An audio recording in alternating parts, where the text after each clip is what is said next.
A blessed Sabbath day, everyone. Thanks for joining us here at Revival of Faith Ministries. This is Pastor Rex Frank, and I hope and pray that everyone is doing well with the help and with the guidance of Almighty Father Yahweh.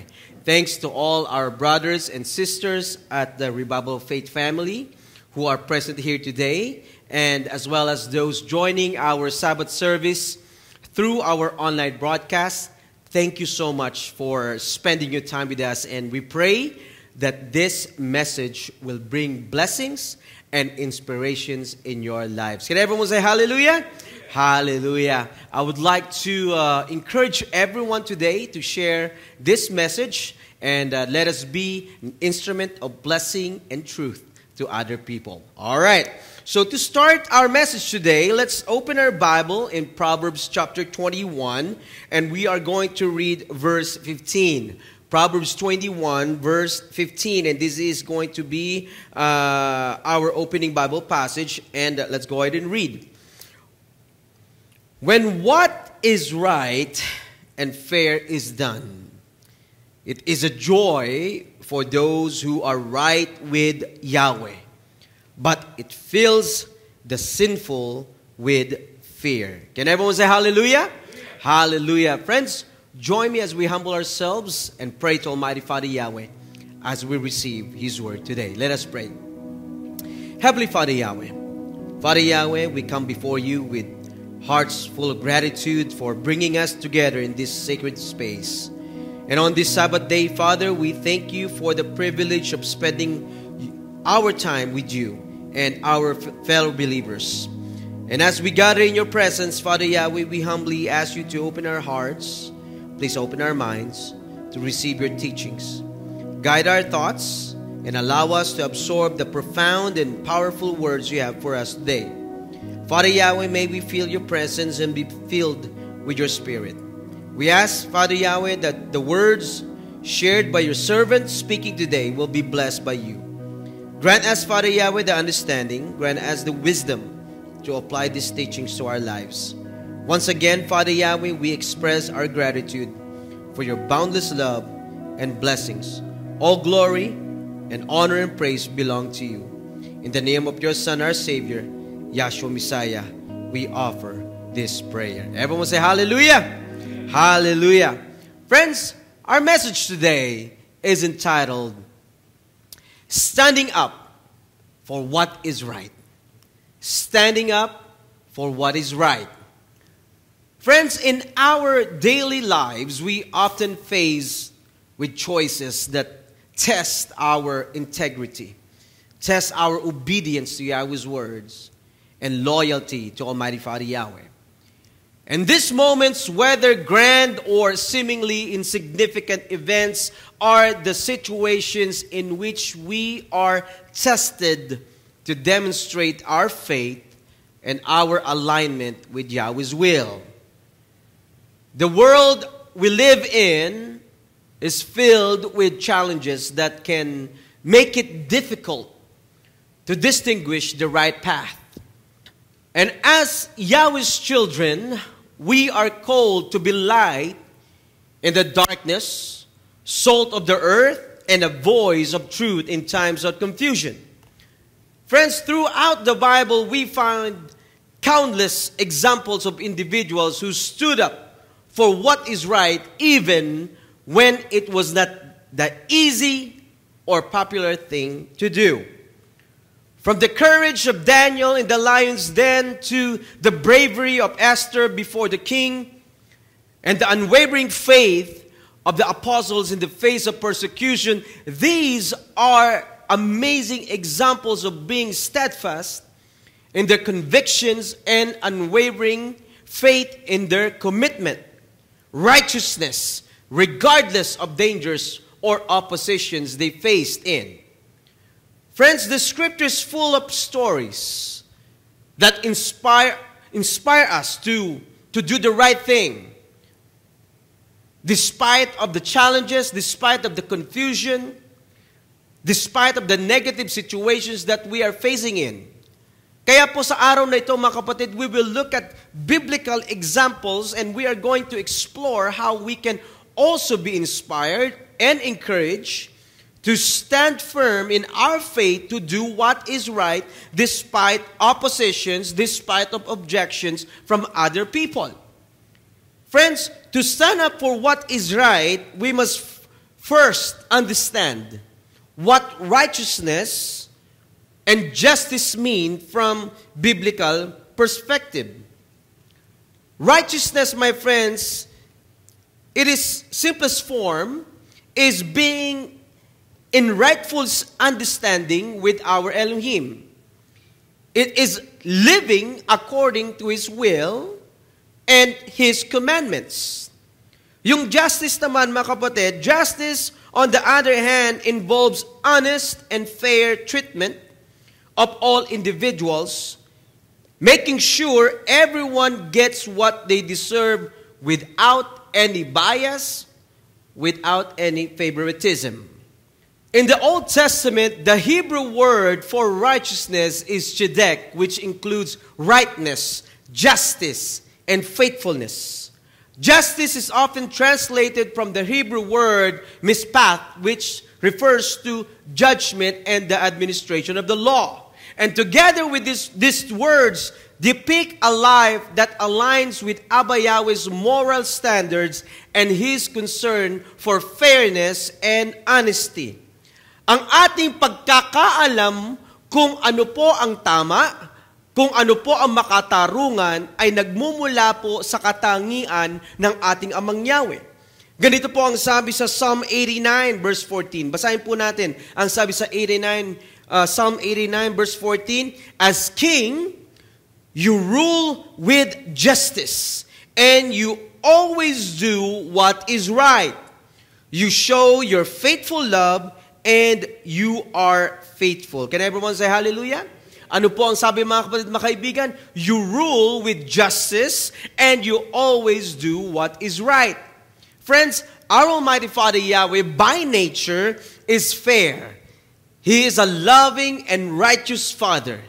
And as children, mga kapatid, mga kaibigan, we are called to reflect these behaviors in our lives. Bilang mga anak ng ating Amang Yahweh, dapat po mga kapatid, mga kaibigan, ay ang ginagawa po natin ay yung kabutihan, gumagawa po tayo mga kapatid, mga kaibigan, ng ayon sa ating Amang Yahweh. The opening Bible passage, mga kapatid, dun sa ating binasa kanina in Proverbs 21, verse 15, this tells us that when justice is done, it brings joy to the righteous. Kapag daw ang katarungan ang nagagawa, ito po ay nagdudulot ng kagalakan sa mga taong gumagawa ng tama. Look at this, my friends. Kapag ginagawa natin ang mga tamang bagay, nakakaramdam po tayo ng tunay na kaligayahan at kagalakan.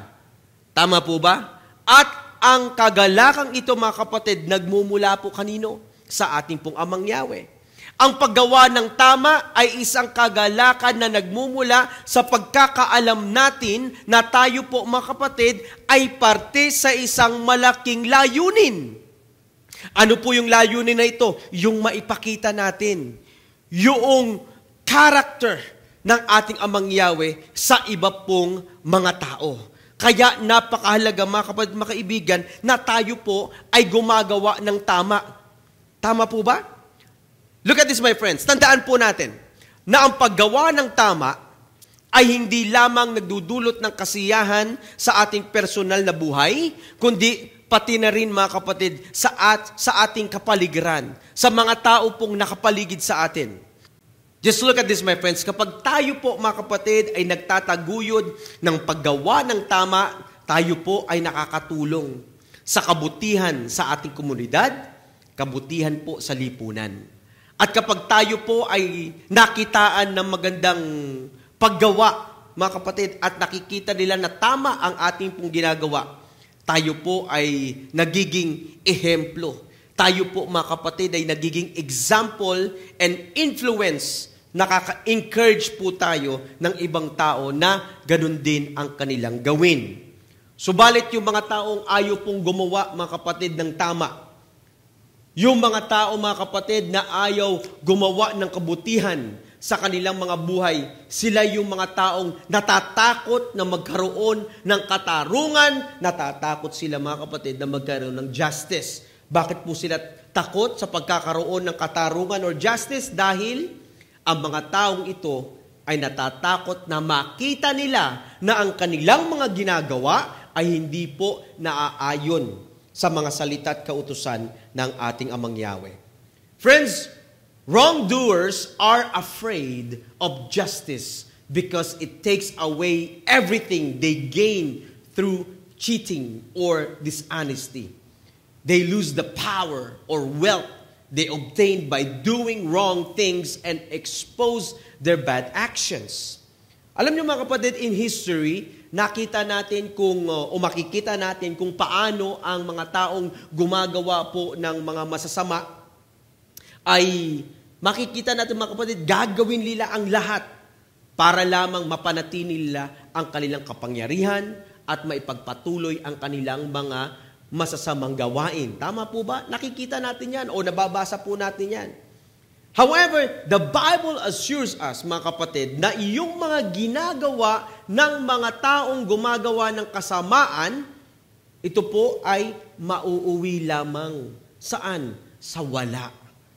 Mauuwi lamang sa wala yung kanilang mga pinagpaguran na yung mga kanilang ginagawang kasamaan. Ito lamang po, mga kapatid, ay mauuwi lamang sa mga walang katuturang bagay. Ano po ang sabi sa Psalm 37, verse 1 to 2? Basahin po natin yan. Ang sabi, don't worry about the wicked or envy those who do wrong. Nakita niyo, mga kapatid? Ang sabi, don't worry about the wicked or envy those who do wrong. For like grass, they soon fade away. Like spring flowers, they soon wither. Friends, kaya wag po dapat wag nating kainggitan yung mga taong gumagawa ng hindi mabubuting bagay. Ang dapat nating maging influence, ang dapat nating gayahin, mga kapatid, mga kaibigan, ay yung mga biblical individuals who stood up for what is right, kahit na ito po ay challenging at against sa iba pong mga tao. Alam niyo, mga kapatid, one of the most iconic stories of standing up for what is right is that of Moses. Si Moses po. And despite his initial reluctance and the immense challenges na kinaharap po ni Moses, tama po ba? Si Moses po, he obeyed Almighty Father Yahweh para i-confront itong si Pharaoh. Nakita natin, Moses, with Abba Yahweh's help, Moses demanded the freedom of the Israelites. Moses' strong faith and commitment to do what is right, tama po, it led them sa freedom para po doon sa mga Israelites. At nagkaroon po sila ng special na relasyon sa ating Amang Yahweh. Another example, excellent example, mga kapatid, of standing up for what is right is Queen Esther. Her bravery, talking to King Xerxes, saved her people from destruction. Kaya kahit na i-risk niya yung kanyang sariling buhay, Queen Esther chose to stand up for what is right, trusting in Yahweh's will. Alam niyo, mga kapatid, her actions not only saved the Jewish people, but also demonstrated remarkable courage and faith sa ating pong Amang Yahweh. Let's proceed, mga kapatid, dun sa ultimate example of standing up for what is right. Mababasa po natin sa Matthew chapter 21, verse 12 to 13. We can read here, mga kapatid, about Yahshua, our Messiah Yeshua, driving out yung mga money changers from the temple. Let's go ahead and read that. Matthew 21, verse 12 to 13. Sabi nga yan, the scriptures declare, my temple will be called a house of prayer, but you have turned it into a den of thieves. See, when Joshua was displeased about people exploiting the poor and disrespecting the temple, it showed how much Yeshua cared about fairness and doing what is right. Tama po ba? Kahit na alam niyang tinitignan siya ng mga Jewish leaders, tinitignan yung kanyang mga bawat galaw para meron silang magamit against him, Yeshua stood up for what is right. Tama po ba? Despite of opposition, ginawa po ng ating Messiah Yeshua yung tama. Despite of the opposition, mga kapatid, ginawa po ng ating Messiah Yeshua yung ayon sa ating Amang Yahweh. Friends, standing up for what is right often comes with a cost.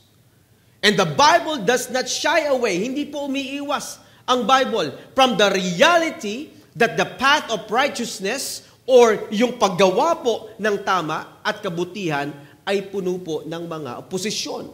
Puno po ito ng mga hamon, puno po yung paggawa ng tama ay puno ng pagtutol sa mga ibang mga tao. Katulad lamang po ng mga apostles, tama po ba? And katulad din yung mga early believers. They all face persecution, they all face suffering. Some of them, mga kapatid, endured imprisonment. Some of them, they were beaten and even death. Dahil po sa kanilang pananampalataya. Dahil po sa kanilang commitment na gawin yung tama. Ano po ang sabi ni Apostle Paul in 2 Timothy chapter 3 verse 12? Basahin po natin yan. Ang sabi, it is not only me. Sabi ni Apostle Paul, it is not only me. Every believer who wants to live in a way that pleases Yahweh will have trouble from other people. Nakita niyo mga kapatid, mga kaibigan? Tama po ba? Ito yung sinabi, ito yung nangyayari sa mga tao na committed doon sa paggawa ng tama. Doon sa paggawa ng mga salita ng ating Amang Yahweh. Ano sabi ni Apostle Paul? It is not only me, every believer. Look at this. Every believer who wants to live in a way that pleases Yahweh will have trouble from other people. And this passage reminds us that there will be some challenges. And this passage, mga kapatid, will remind us that there will be troubles that we are going to experience from other people as we strive to do what is right and follow our mighty Father Yahweh. Yan po ang katotohanan. Dahil kahit na ang ating Messiah Yeshua, mga kapatid, kahit na ang ating Messiah Yeshua ay niremind tayo. Anong sabi niya? He told his followers to take their stake and follow Him. Ang ibig sabihin nito, mga kapatid, that we must ready to put aside our comfort. Ang ibig sabihin nito, mga kapatid, that we are ready to put aside our own desires and sometimes even our safety to stand up for what is right. Kahit na may mga pagsubok,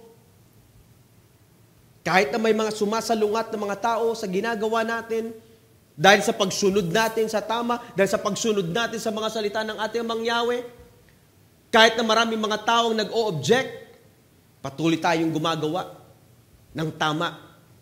Dapat patuloy tayong gumagawa ng mga gawain na ayon sa ating Amang Yahweh. Tama po ba?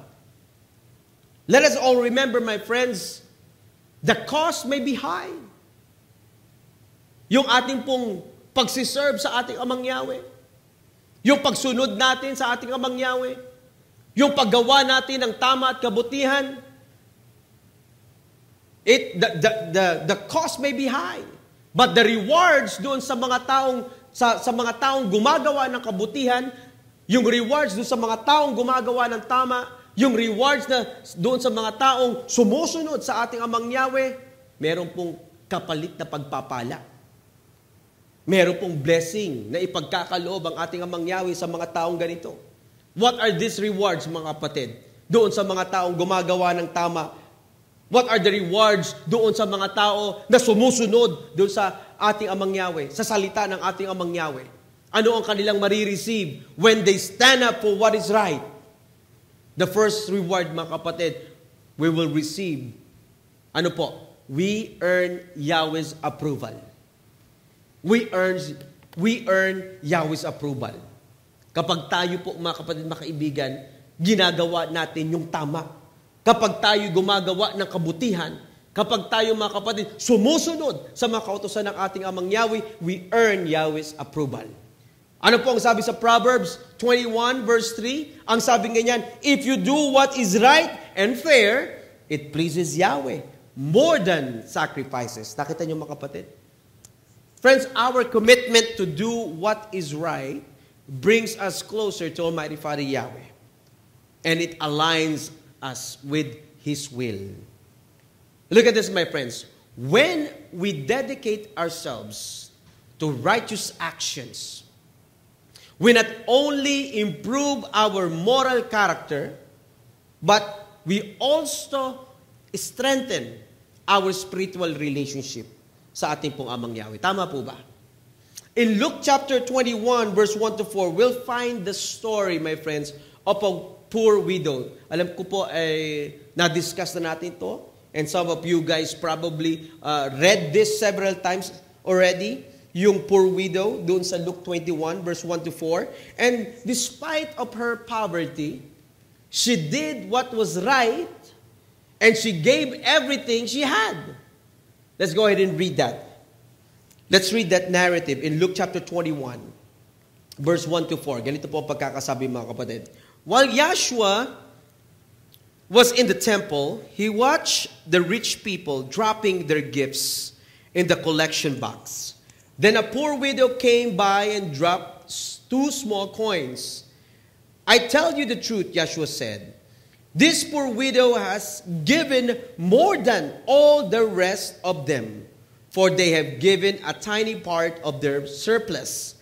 But she, poor as she is, has given everything she has. Can everyone say hallelujah?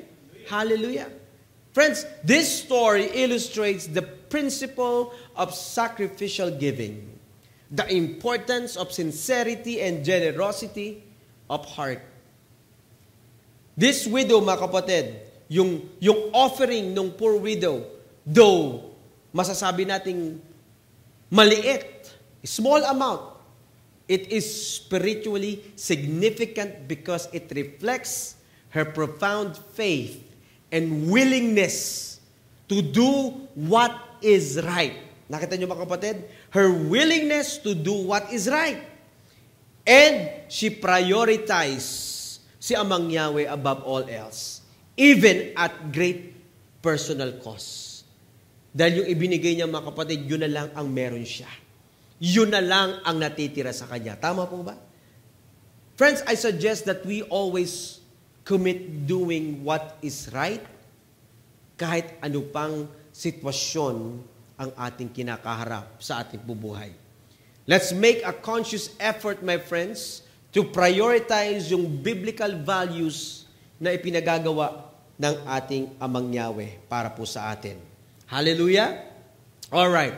The second reward. Ano yung pangalawang reward na ating pong na ibibigay ng ating Amang Yahweh pag tayo po ay gumagawa ng kabutihan, gumagawa po tayo ng tama?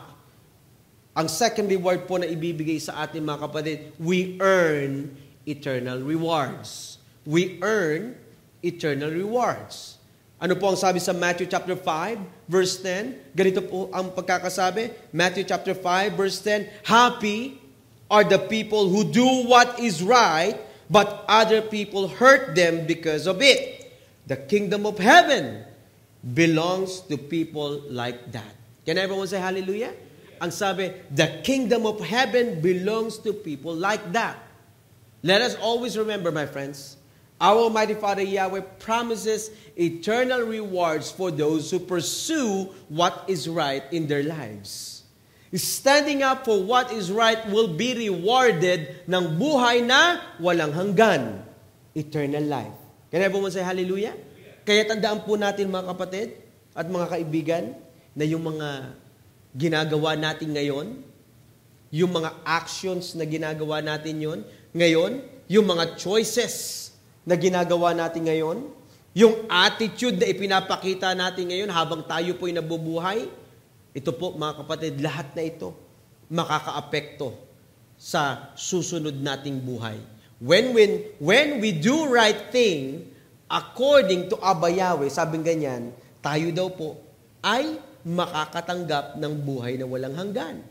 However, kung hindi tayo gumagawa ng kabutihan habang tayo po ay nabubuhay, kung tayo po ay gumagawa ng hindi ayon sa mga salita ng ating Amang Yahweh, hindi tayo sumusunod sa mga kagustuhan ng ating Amang Yahweh, ang matatanggap nito mga kapatid, ay hindi po eternal life, kundi eternal punishment.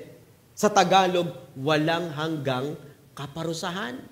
Ano ang sabi sa Matthew chapter 25, verse 46? Basahin po natin yung mga kapatid. Sabi, then these evil people will go away to be punished forever. Ano sabi? Then these evil people will go away to be punished forever. Walang hanggan. But the righteous people will go and enjoy eternal life. Nakita niyo mga kapatid? The writings of the Apostle Paul encourage believers to remain steadfast in their commitment to Almighty Father Yahweh. Knowing, mga kapatid, that the works that we do para po sa ating Amang Yahweh will eventually be rewarded in eternity. Hallelujah! Ganito po ang sabi sa 1 Corinthians chapter 9. Basahin po natin yan. 1 Corinthians chapter 9 verse 24 hanggang 25. Ang sabi, don't you realize that in a race everyone runs, but only one person gets the prize? So run to win. All the athletes are disciplined in their training. They do it to win a prize that will fade away. But we do it for an eternal prize. Can everyone say hallelujah? Hallelujah. Alam niyo mga kapatid, in this Bible passage, Apostle Paul compares the believers o yung buhay ng mga believers to a race, sa takbuhan daw. Urging believers, mga kapatid, to run with endurance, to run with discipline in pursuit of the ultimate prize. Ano yung ultimate prize, mga kapatid? Yung eternal life. Additionally, mga kapatid, Apostle Paul speaks of the concept of receiving a crown that will show that he is right with Abba Yahweh. Basahin po natin yan, mga kapatid.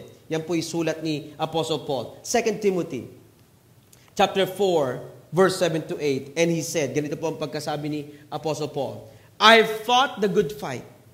I've finished the race. Ito yung sinasabi niya kanina. I have served the Master faithfully. Now, a prize is waiting for me, the crown that will show I am right with Yahweh.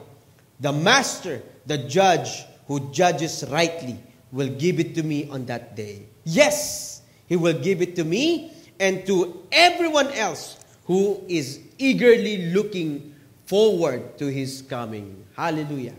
Friends, in this Bible passage, the Apostle Paul reflects on his impending persecution and expresses his confidence in the reward na kanya pong tatanggapin sa muling pagbabalik ng ating Messiah Yeshua. That's why I encourage mga kapatid, or na tayo po mga kapatid, mag-remain po tayong faithful sa ating pong pananampalataya to the end. Knowing mga kapatid, kapag tayo po ay faithful sa ating Amang Yahweh, knowing mga kapatid na tayo po ay kapag tayo'y nag-remain sa paggawa ng tama, paggawa ng kabutihan na ayon sa ating Amang Yahweh, magkakaroon po tayo ng crown of righteousness. Hallelujah! It awaits us sa mga taong gumagawa po ng kabutihan, gumagawa ng tama para po sa karangalan ng ating Amang Yahweh. Hallelujah! That's why I suggest, my friends, I suggest that we all strive to do what is right palagi. Manatili tayong matatag, mga kapatid, sa paggawa ng kabutihan. Manatili tayong matatag, mga kapatid, mga kaibigan, sa paggawa ng tama. Patuloy tayong maging obedient, mga kapatid, sa ating Amang Yahweh, sa kabila po ng pagsubok na ating pong kinakaharap sa ating pong buhay. Hallelujah! Let us continue to serve our Almighty Father Yahweh with joy. Let's continue to serve our Almighty Father Yahweh with dedication. Maging confident tayo mga kapatid na yung ating ginagawa para po sa ating Amang Yahweh, hindi po ito masasayang. Dahil in His perfect time, mga kapatid, mga kaibigan, we will see the fruits of our perseverance and faithfulness. Hallelujah! Alam niyo mga kapatid, we all know that this world is obsessed with material wealth. Alam natin mga kapatid na ang mundong ito ay puno ng selfishness and temporal success. Puno ang mundong ito mga kapatid ng mga bagay na hindi po ayon sa ating Amang Yahweh. Pero palagi po nating tandaan mga kapatid na dapat hindi tayo nakikiayon doon sa mga gawain o mga tinatawag natin mga makamundong gawain ng mga tao. Let us always remember, my friends, that we are Yahweh's children and our citizenship is in heaven and we focus on things above and not on earthly things. Tama po ba mga kapatid?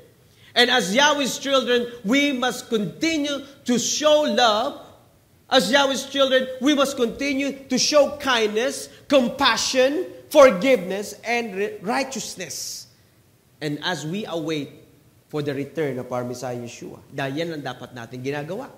Ito po ang sabi sa Titus chapter 2. Titus chapter 2 verse 13 to 14. Ganito po ang pagkakasabi. At the same time, we wait for the blessed hope and the glorious appearance of our great Master and Savior, Yahshua Messiah.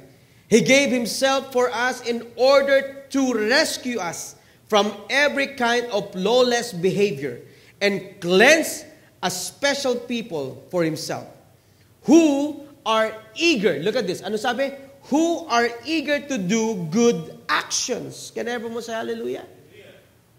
Other version mga kapatid, ang sabi, who are eager to do what is right.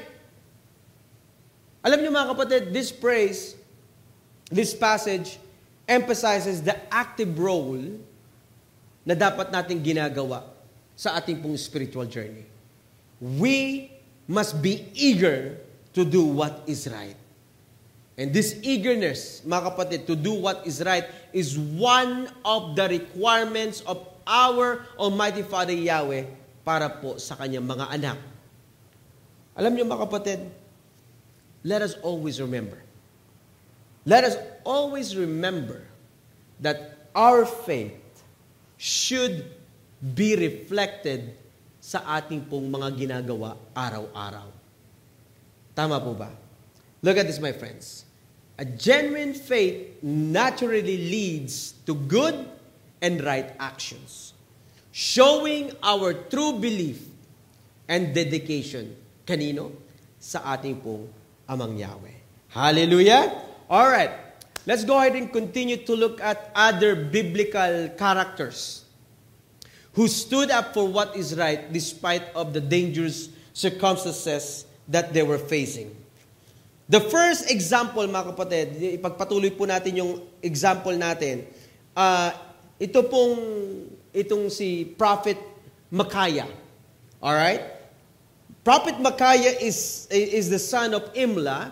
And in 1 Kings chapter 22, itong story na ito, ay makikita natin po na ito si Haring Ahab ng Israel at si Haring Jehoshaphat ng Judah ay humingi po ng payo sa mga propeta ukol po sa kanila pong gagawin na pakikidigma. Basahin po natin, 1 Kings 22, mga kapatid. Verse 6, ganito po ang pagkakasabi. So Ahab called in the prophets, about 400 of them. Napakadami ng tinawag ni King Ahab na mga prophets. Okay? And asked them, should I go and attack Ramoth or not? Attack it, they answered. Yahweh will give you victory. So sabi po ng mga propeta, itong 400 na mga propeta na kanilang pong nag-ask po sila ng advice, sabi ganyan, sige, salakayin ninyo.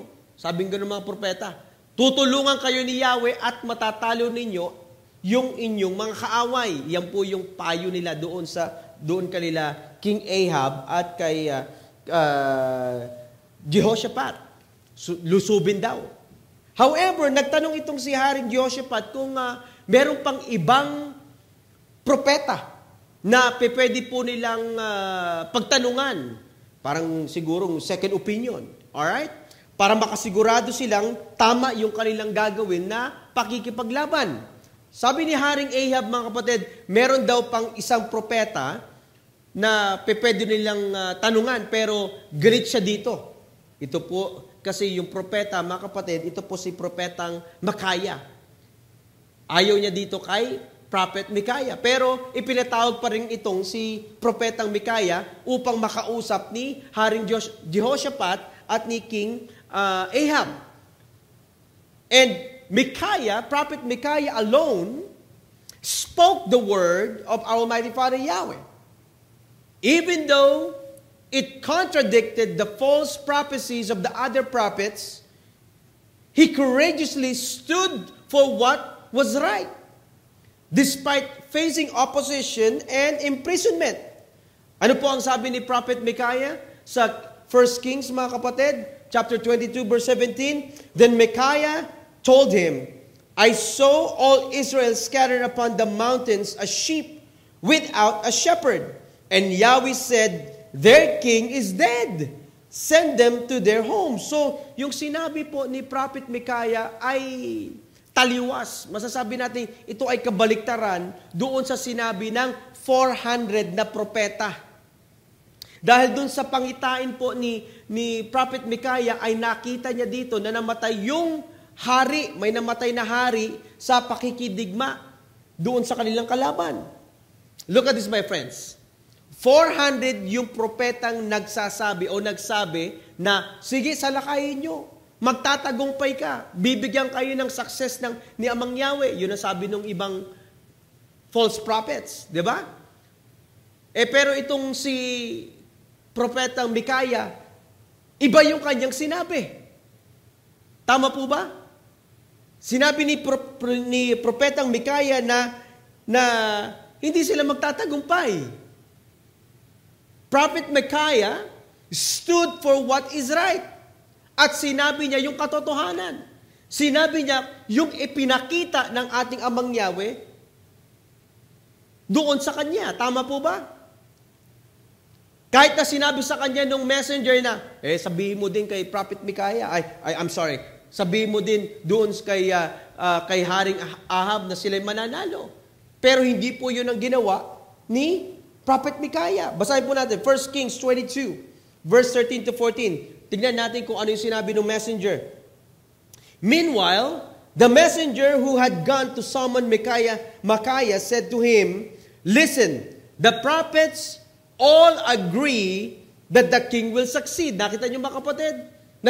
Kinausap na itong si Prophet Micaiah na sabihin mo na magsasucceed itong mga hari, okay? You should say the same thing. They say, and prophesy success. Nakita niyo mga kapatid? But Micaiah answered, as surely as Yahweh lives, I will say only what Yahweh tells me to say. Nakita niyo mga kapatid? And that's what Prophet Micaiah did. He said what Abba Yahweh told him. Kahit na kontra ito doon sa 400 na propeta na nagsabing, sige, mananalo kayo. Friends, the story of the prophet Micaiah, or the story of prophet Micaiah, serve as a compelling example of unwavering integrity in the face of opposition. Despite encountering resistance, Micaiah steadfastly upheld what was right and what's according to Yahweh's will. Sinabi niya mga kapatid, yung katotohanan. Ginawa niya mga kapatid, yung dapat niyang gawin according to Abba Yahweh's will. Kahit na 400 mga kapatid versus isa lamang siya. Di ba? He said what was right.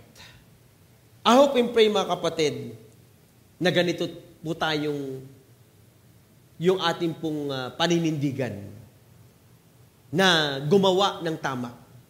I hope and pray mga kapatid, ganito tayo na gawin natin yung ayon lamang sa kagustuhan ng ating Amang Yahweh at hindi yung ayon kung ano ang kagustuhan nating gawin. Alright? Now, let's look at another excellent example of doing what is right despite of facing negative circumstances. Ito po, mga kapatid, ay si Onesiphorus. Onesiphorus. Sino-sino dito ang nakakakilala dito kay Onesiphorus, mga kapatid, mga kaibigan? Mababasa po natin yung story ni Onesiphorus sa 2 Timothy chapter 1, verse 16 to 18, kung saan ay nabanggit siya ni Apostle Paul at kung ano po ang kanyang ginawa. Basahin po natin, mga kapatid. 2 Timothy chapter 1, verse 16 to 18, at babasahin po natin ito sa Tagalog. Sabing ganyan, kaawaan sana ni Yahweh si Onesiphorus at ang pamilya niya, dahil lagi niya akong tinutulungan at hindi niya ako ikinahiya kahit na ako'y isang bilanggo. Sa katunayan, nang dumating siya sa Roma, sinikap niya akong hanapin hanggang sa matagpuan niya ako. At alam na alam mo kung paano niya ako tinulungan noong nasa Efeso ako. Kaawaan sana siya ni Yahweh sa araw ng paghuhukom. Friends, Onesiphorus was a loyal friend. And he was a supporter of Apostle Paul. Onesiphorus searched diligently for him until he found him and provided him with much needed comfort and assistance. Look at this, my friends. Despite the danger, despite of the inconvenience, Onesiphorus did what was right. He showed kindness, he showed loyalty to Paul despite the dangerous circumstances na kinakaharap po ni Apostle Paul that time. Alam niyo mga kapatid, doing the right thing requires consistency. It's not about occasional acts of kindness. Hindi yung mga kapatid na maisipan mo lang na gumawa ng kabutihan ngayon, yun ang gagawin mo mga kapatid. Kundi ang paggawa ng kabutihan mga kapatid dapat consistent. Maging lifestyle po natin mga kapatid yung paggawa ng kabutihan. Hindi yung kung kailan mo lang maisipan na gumawa ng kabutihan. Alam niyo mga kapatid, dapat maging lifestyle yung ating paggawa ng integrity o ng service sa ibang mga tao. Kahit na may mga negative na circumstances na dumarating sa ating mga buhay, hindi ito magiging daan para hindi tayo makagawa ng tama, hindi tayo makagawa ng kabutihan. Dapat mga kapatid, maging consistent tayo sa ating paggawa ng tama sa ating pong buhay. Hindi yung gagawa lamang tayo mga kapatid ng tama kung may nakakakita. Gagawa lamang ba tayo ng tama mga kapatid kung tayo po ay nasita? Gagawa lamang ba tayo ng tama tuwing araw ng Sabat? Gagawa lamang ba tayo ng tama mga kapatid kapag ito po ay konbinyente para sa atin? Hindi po. Kapag meron tayong opportunity to do good and to show what is right, then dapat gawin natin ito ng walang pag-aalinlangan. Dapat tumitingin tayo mga kapatid, araw-araw ng opportunities to do what is right. We must be consistent sa paggawa ng tama at magawa lamang natin mga kapatid yung ipinagagawa sa atin ng ating Amang Yahweh. We must practice to do what is right every day in our lives. Can everyone say hallelujah? Friends, we all know, alam natin, na sa mundong ito, standing up for what is right is sometimes challenging. Alam natin mga kapatid, sa mundong ito, sa ating kapanahunan ngayon, standing up for what is right, sometimes mga kapatid, or many times we will face oppositions. When we go against the normal things, mga kapatid, Alam po natin, may mga opposition na darating. May mga objections na darating. However, we must persevere. We must trust that Abba Yahweh is with us. Hallelujah. Let us remember, my friends, that our strength and our protection manggagaling po kanino? Sa ating Amang Yahweh. Kaya huwag po tayong matakot na gumawa ng tama. Dapat tayo, mga kapatid, mga kaibigan, gumagawa ng tama araw-araw sa ating buhay dahil alam po natin na ito ang tamang gawin, ito ang naaayon sa ating Amang Yahweh. Huwag po tayong matakot because we know that Almighty Father Yahweh is with us. Can everyone say hallelujah? Hallelujah. So as we conclude our message for today, my friends, let us all be encouraged to continue to do what is right. Let us strive to align our lives with Yahweh's standard all the time. Let us continue, my friends, to study Yahweh's Word. Basahin po natin ang salita ng ating Amang Yahweh upang malaman natin yung mga mabubuting bagay na dapat natin gawin bilang anak ng ating Amang Yahweh. Hallelujah! As our closing passage for today, let's open our Bible in Galatians. Galatians chapter 6, verse 9. And it says, "And let us not get tired of doing what is right." Kakasabi lang natin yan. "And let us not get tired of doing what is right. For after a while, we will reap a harvest of blessing if we don't get discouraged and give up." Can everyone say hallelujah? Hallelujah. Friends, standing up for what is right is a fundamental aspect of our faith.